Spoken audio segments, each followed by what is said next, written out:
One to one ஆன்மீக நேயர்களுக்கு அன்பு வணக்கம். நம்ம சேனலில் தொடர்ந்து ஜோதிட விழிப்புணர்வு நிகழ்ச்சிகளை பார்த்துட்டு வரோம். அந்த வகையில் இன்றைக்கி நம்ம பார்க்க போகிறது ரொம்ப ஜோதிடத்தில் ஒரு முக்கியமான சப்ஜெக்ட். என்னென்னா, முடக்கு ராசியை உடைப்பது எப்படி? அது என்ன முடக்கு ராசி அப்படின்னு ஒரு கேள்வி வரும். முடக்கு அப்படிங்கிறது என்னென்னா, முடங்கி போகிறது தானே முடக்கு அப்படிங்கிறோம். சில கிரகங்கள் சில இடங்களில் இருந்தாலே அந்த பாவம் அப்படியே முடங்கி போயிடுது அப்படின்லாம் சொல்லிக்கிட்டே வராங்கல்ல. இந்த முடக்கு ராசியை பற்றி என்ன விளக்கம் அப்படின்னு பார்த்தீங்கன்னா, இந்த மூல நட்சத்திரம் அப்படிங்கிறது பார்த்திங்கன்னா அது ஒரு மையப்புள்ளி. அதை மூலம் அப்படின்னாலே சோர்ஸ்ன்னு எடுப்போம் இல்லையா? அதாவது மூல நட்சத்திரத்தை மையமாக வச்சு அந்த ஜாதகத்தில் சூரியன் எங்கே இருக்குன்னு பார்க்கணும். உதாரணத்துக்கு கன்னி ராசியில் சூரியன் இருக்குது அப்படின்னு வச்சுக்குவோம். அஸ்த நட்சத்திரத்துலேயோ அல்லது சித்திர நட்சத்திரத்துலேயே சூரியன் இருக்குது அப்படின்னு வச்சுக்குவோம். அது கன்னி ராசியில் இருக்குது இல்லையா? சூரியன் இருக்கிற இடத்துலேருந்து கரெக்டாக 4வது ராசி மூலம். அப்போ என்ன பண்ணணும்னா, அந்த மூலத்துலேருந்து 4வது ராசி எடுத்துக்கிட்டோம்னா மீன ராசி வரும். அப்போ இந்த மீனராசி இயங்காது, அது முடக்கு ராசி அப்படிம்பாங்க. குதிரையோட லாடம் இருக்குது இல்லையா? அதாவது சென்டர் பாயிண்ட் எடுத்து இந்த பக்கம் ஒரு பாயிண்ட் ஏறினா இந்த பக்கம் ஒரு பாயிண்ட், இப்படி மாற்றி மாற்றி எடுத்துக்கிட்டே போய் அந்த சூரியன் மூல நட்சத்திரத்துலேருந்து 4வது ராசியில் இருந்தால் இந்த பக்கத்தில் 4வது ராசி முடக்கு ராசி, 5வது ராசியில் இருந்தால் இந்த பக்கம் 5வது ராசி முடக்கு ராசி. அந்த ராசி அந்த ஜாதகத்துக்கு எத்தனாவது இடம், லக்னத்திலேருந்து எத்தனாவது இடம், அது லக்னமாகவே இருந்ததுன்னா ஆளே வேஸ்ட்டு. 2ஆம் இடம் வந்தால் குடும்பம் அமையாது, வருமானம் அமையாது. 3ஆம் இடம் வந்தால் முயற்சிகள் வெற்றி தராது, சகோதரர்கள் அமைய மாட்டாங்க.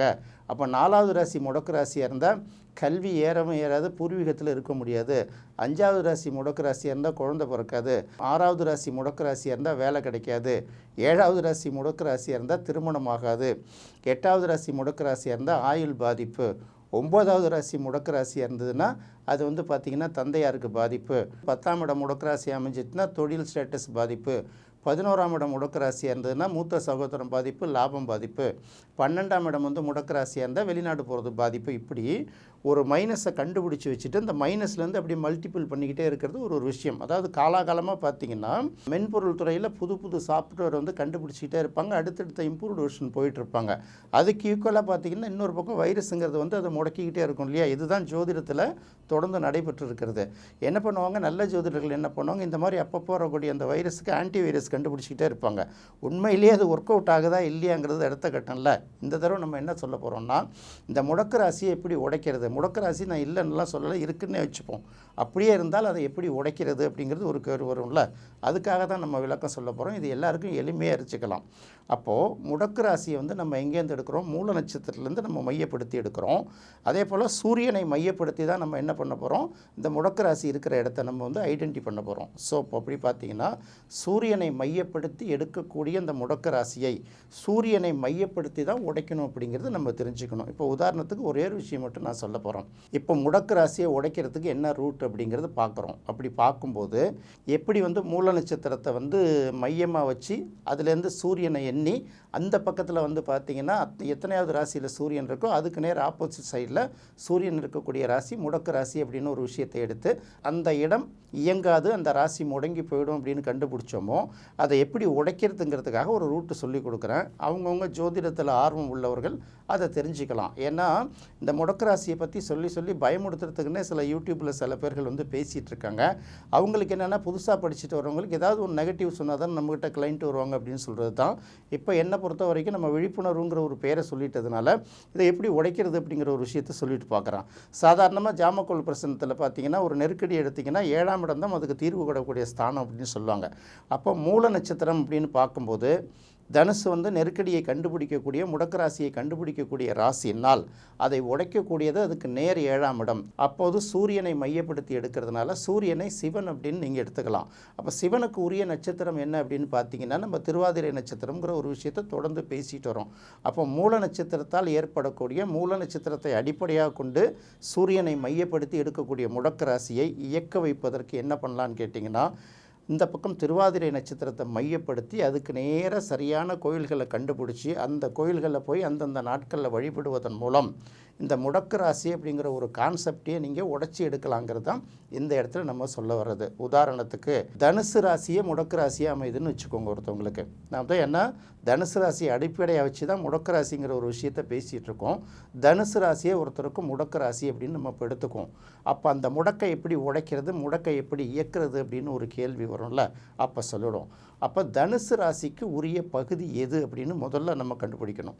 தனுசு ராசிக்கு உலகியல் ஜோதிடப்படி தனுசு ராசியை குறிக்கக்கூடிய இடம் வந்து கோவை மற்றும் அதை சுற்றியுள்ள சில மாவட்டங்கள். ஏன்னா இன்றைக்கி நம்ம மாவட்டங்களை பல்வேறு வகையில் பிரிச்சுட்டா கூட அதை சுற்றியுள்ள அந்த பகுதிகளை பார்க்கும்போது நம்ம வந்து அதை தனுசு ராசி அப்படின்னு மெயினாக எடுத்துக்கிறோம். அந்த ராசியில் என்னென்ன நட்சத்திரங்கள் இருக்குது அப்படின்னு பார்க்கணும். அந்த ராசியில் என்னென்ன நட்சத்திரம் இருக்குன்னா, முதல்ல மூல நட்சத்திரம் இருக்குது, அதுக்கு அடுத்தது பூராட நட்சத்திரம் இருக்குது, அதுக்கப்புறம் உத்திராட நட்சத்திரம் இருக்குது. அதாவது தனுசு ராசியில் 3 நட்சத்திரம் இருக்குது இல்லையா, இதில் வந்து ராசி ஒரு பக்கம் இருந்தால் கூட நட்சத்திரம் எது முடக்கு நட்சத்திரம்னு பார்க்கும்போது மூலமே ஒரு வேளை முடக்கு நட்சத்திரமாக இருந்தால் என்ன பண்ணலாம் அப்படின்னு பார்க்கும்போது அந்த பகுதியில் கேதுவை ஒட்டி சூரியனை ஒட்டி அமைந்திருக்கக்கூடிய திருக்கோயில்கள் என்ன அப்படின்னு பார்க்கணும். அப்போ கேது அப்படின்னு பார்க்கும்போது அது வந்து பாம்பை குறிக்கக்கூடியது, அடுத்தது விஷத்தை குறிக்கக்கூடியது. இந்த மாதிரி கேதுக்கு பல அங்கீகாரம் இருக்குது. அதோடைய தொடர்புடைய சிவன் கோயில் எது அப்படின்னு பார்க்கும்போது காரமடையில் இருக்கக்கூடிய நஞ்சுண்டேஸ்வரர் கோயிலை வந்து கரெக்டாக அந்த நட்சத்திர நாள் அன்னைக்கு, முடக்கு நட்சத்திரம் நீங்கள் நினைக்கிறீங்கள, அந்த நட்சத்திர நாள் அன்னைக்கு வழிபட்டு ஒரு அர்ச்சனை செய்தால் நிச்சயமாக இந்த முடக்கு வந்து உடைஞ்சு போயிடும். எங்களை பொறுத்த வரைக்கும் முடக்குங்கிற ஒரு விஷயமே இல்லை. இதுக்கு நான் பின்னாடி காரணத்தை சொல்கிறேன். இருந்தாலும் நீங்கள் முடக்கு ராசி வந்து உங்களை முடக்குவதாக நீங்கள் நினச்சிங்கன்னா அந்த நட்சத்திர தினத்தன்னைக்கு நீங்கள் அதே போல் காரமடையில் இருக்கக்கூடிய நஞ்சுண்டேஸ்வரரை அதே நட்சத்திர தினத்தில் வழிபட்டிங்கன்னா, அர்ச்சனை பண்ணாலும் உங்களுக்கு அந்த முடக்கு ராசி உடைஞ்சு போயிடும். அடுத்தது அங்கே என்ன ராசி இருக்குது அப்படின்னு பார்த்தீங்கன்னா, மூலத்துக்கு அடுத்தது பூராட நட்சத்திரம் இருக்குது. இந்த பூராட நட்சத்திரமே வந்து உங்களுக்கு முடக்கு நட்சத்திரமாக அமைகிற பட்சத்தில் அப்போ சூரியனுக்கும் சுக்கிரனுக்கும் தொடர்புடைய கோயில் என்ன அந்த பகுதியில் அப்படின்னு பார்த்தீங்கன்னா, சூரியன் அப்படிங்கிறது வந்து பார்த்திங்கன்னா நம்ம வந்து முடக்கை உடைப்பதற்காக பயன்படுத்துகிறோம். அடுத்தது அங்கே இருக்கக்கூடிய நட்சத்திரம் அப்படின்னு பார்க்கும்போது பூராட நட்சத்திரம், அது சுக்கிரனுடைய நட்சத்திரம். அப்போ சுக்கிரனும் சூரியனும் சிறையிற மாதிரி உள்ள என்ன கோயில்கள் இருக்குது அப்படின்னு பார்த்தீங்கன்னா, வெள்ளீஸ்வரர் கோயிலை வந்து எடுத்துக்கலாம். இந்த வெள்ளீஸ்வரர் கோயில் எங்கே இருக்குதுன்னு பார்த்தீங்கன்னா, வெள்ளிங்கிரியில் இருக்கக்கூடிய சிவன் பேரே வெள்ளீஸ்வரர் இல்லை. அப்போ பூராட நட்சத்திரமே உங்களுக்கு முடக்கு நட்சத்திரமாக இருந்தால் நீங்கள் வந்து பார்த்தீங்கன்னா அந்த வெள்ளீஸ்வரர் கோயிலில் அந்த நட்சத்திர தினத்தன்னைக்கு அர்ச்சனை பண்ணாலோ இல்லை அபிஷேகம் பண்ணாலோ உங்களுடைய அந்த முடக்கு உடைபட்டு விடும் அப்படிங்கிறத முதல்ல தெரிஞ்சுக்கோங்க. அதே போல் அடுத்து உத்திராட நட்சத்திரம். உத்திராடம் அப்படின்னாலே சூரியனை குறிக்கக்கூடிய நட்சத்திரம் தான், சிவனை குறிக்கக்கூடிய நட்சத்திரம் தான். அப்போ கோவை பகுதியில் இருக்கக்கூடிய பிரபலமான சிவன் கோயில்களை எது வேணாலும் நீங்கள் நேரடியாக எடுத்துக்கலாம். குறிப்பாக பார்த்தீங்கன்னா அவினாசிலிங்கம் கோயிலில் இருக்க நீங்கள் எடுத்துட்டிங்கன்னா அங்குள்ள சிவன் கோயிலில் அந்த நட்சத்திர தினத்தன்னைக்கு உங்களுக்கு அர்ச்சனையோ அபிஷேகமாக செய்யும்போது இந்த முடக்கு ராசி உடையுது. அப்போ முடக்கு ராசின்னா என்ன, முடக்கு ராசி உண்மையிலே பயன் தருதா, இல்லை முடக்கு ராசி வந்து உண்மையிலே ஒரு ஜாதகரை முடக்கி வைக்குதா அப்படின்னு பார்த்துட்டு உடக்கி வைக்கிறது தான் உண்மை தான் அப்படின்னு நினச்சிங்கன்னா உங்கள் ரூட்லேயே வந்து இப்போ நான் சொல்கிறேன்ல, அப்போ கரெக்டாக வந்து பார்த்திங்கன்னா மூலத்தையிலேருந்து சூரியன் எங்கே இருக்குதுன்னு பார்த்து நீங்கள் என்ன பண்ணுறீங்க, முடக்கு ராசியை கண்டுபிடிக்கிறீங்க. அப்போது சூரியனுக்குரிய சிவனுடைய நட்சத்திரம்னு சொல்லக்கூடிய அந்த திருவாதிரை நட்சத்திரத்துலேருந்து அடிப்படையாக கொண்டு இதை உடைக்கக்கூடிய கோயில்களையும் நீங்கள் கண்டுபிடிச்சி அந்த நட்சத்திரத்தன்னைக்கு போயிட்டு வந்தீங்கன்னா கண்டிப்பாக இந்த முடக்கு தோஷங்கிறது உடைஞ்சிரும். இதை வச்சுக்கிட்டு எல்லாருமே மிரண்டுக்கிட்டும் பயமுறுத்திட்டும் இருக்க வேண்டிய அவசியம் இல்லை. இதுக்காக இப்போ நான் உங்களுக்கு ஏன் சொல்கிறேன் இல்லை அப்படிங்கிற ஒரு விஷயத்தை ஏன் சொல்கிறேன் அப்படின்னு கேட்டிங்கன்னா, என்னுடைய ஆசான் நெல்லை வசந்தன் ஐயாட்ட ஒரு தடவை நாங்கள் கேட்கும்போது அவர் என்ன சொன்னார்னா, ஏற்கனவே திதிசூன்யம் அப்படிங்கிறது ஒரு விஷயம் கிடையாது, ஏன்னா என் பேரே திதிசூன்ய கிரகத்தில் தான் வச்சுருக்கேன் அப்படின்னு சொல்லியிருந்தார் இல்லையா. அப்போ அதே போல் நாங்கள் என்ன முடக்கு ராசியை பற்றி ஒரு நாள் கேள்வி கேட்கும்போது அவர் என்ன சொன்னார்னா, இதுக்கும் அதே பதில் தான் சொன்னார். அதாவது முடக்கு ராசின்னு ஒரு விஷயத்தை இருக்குது, இதெல்லாம் ஒரு சின்ன சின்ன விஷயந்தான், இதை பெருசு பண்ணி பேசுகிற அளவுக்கு ஜோதிடத்தில் ஒன்றும் கிடையாது.